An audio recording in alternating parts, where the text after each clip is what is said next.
d'être avec nous dans ce live Téléfinance. Place tout de suite au chrono CAC, l'ouverture de la Bourse de Paris avec ce matin Antoine Quesada. Bonjour. Bonjour Clotilde. Comment est-ce que le CAC ouvre ce matin, Antoine? Il ouvre flat, je dirais, très légèrement positif. On est à plus 0,07% de hausse, bon, c'est-à-dire 3 fois rien. Donc on est à 5578 exactement.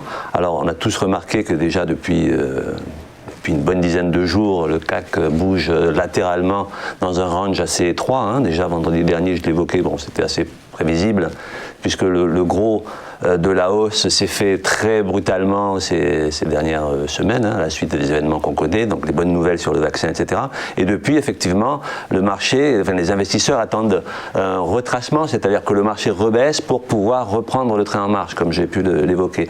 Alors, ces retracements n'arrivent pas vraiment, et là, bon, ça monte un tout petit peu dans des mouvements très, très infimes. On est dans un range de 40 points déjà depuis une dizaine de jours, c'est-à-dire la limite inférieure en intraday c'est 5545 et la limite supérieure 5585 points. C'est-à-dire que vraiment 3 fois rien, 40 points, mais plus on reste longtemps dans une phase de latéralisation ou d'incertitude, plus la cassure est en général violente. Alors, quel est le potentiel qui reste encore ici au CAC? Difficile de prévoir quoi que ce soit, le marché doit nous donner quelques signaux. Pour le moment, il y a de l'attentisme, les bonnes nouvelles sont là, donc il n'y a aucune raison de descendre. Les gros investisseurs sont arrivés en masse, ils n'ont pas non plus de raison de vendre, puisqu'il n'y a pas de mauvaises nouvelles, bien que les catalyseurs manquent à l'heure actuelle. Donc voilà, là je regarde en temps réel, on est à 5585, on est pile poil sur la borne haute du canal de latéralisation dans lequel on se trouve déjà depuis plusieurs jours. Alors si on venait à le franchir, bon là on va buter dessus très certainement puisque c'est une petite résistance, et si on vient à le franchir, bon quand on dit franchir, c'est clôturer un petit peu au-dessus sur des unités de temps courtes, puisque là je vous parle d'intraday, en intraday, voilà, vous voyez on bute dessus, on coince sur ce niveau.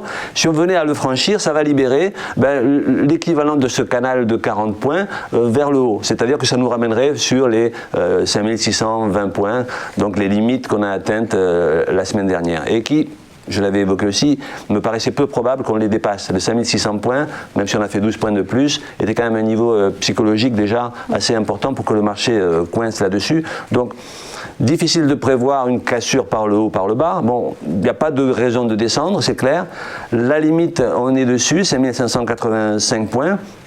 Ça risque de continuer à coincer. Alors graphiquement parlant, si vous regardez le graphique que je vous envoie traditionnellement ici, qui est un graphique en chandelier japonais journalier, c'est-à-dire que chaque bougie ici dure une journée, vous remarquerez qu'il y a 2 moyennes mobiles. Moyennes mobiles donc qui permettent de suivre visuellement un mouvement. La moyenne mobile à 8 unités de temps qui est ici en rouge, qui est un support de relativement court terme, et la fameuse moyenne mobile à 20 unités de temps, en pointillé ici, dans ce boyau bleu qui est la bande de Bollinger. Et donc c'est la médiane de Bollinger. Et en général, alors là aussi moi je ne raisonne qu'en termes de probabilité, on n'est pas voyant, c'est de la probabilité. En général, lorsque les cours tardent ainsi à retracer, à un moment donné, ils vont venir s'appuyer sur cette moyenne mobile à 20 unités de temps, qui évidemment, par définition, elle est mobile, donc le cours actuel de cette moyenne mobile va fluctuer. Mais visuellement, pour un investisseur qui utilise l'analyse technique, graphiquement parlant, à un moment donné, lorsque les cours vont être au contact de cette moyenne mobile 20, il sera très probable qu'il y ait un rebond dessus. Alors de quelle amplitude, ça c'est difficile à voir parce qu'il n'y a pas de figure chartiste ici nouvelle qui permette de mesurer une amplitude de hausse, puisque la seule figure importante que j'avais évoquée déjà ces dernières semaines et qui permettait de cibler un tel mouvement, c'était le double creux que l'on a ici, de très long terme. Donc voilà, je vois, on est en temps réel, on est en train de vouloir casser ce petit canal horizontal, on est à 5588 points, alors à 3 points près, mais il y a une pression acheteuse en intraday, bien entendu, ça ne peut pas permettre de tirer des plans pour du long terme ou du moyen terme, mais en tout cas aujourd'hui la pression est acheteuse et le marché semble vouloir retrouver ses plus hauts de ces derniers jours, donc peut-être revenir sur la zone des 5610 points, 20 points.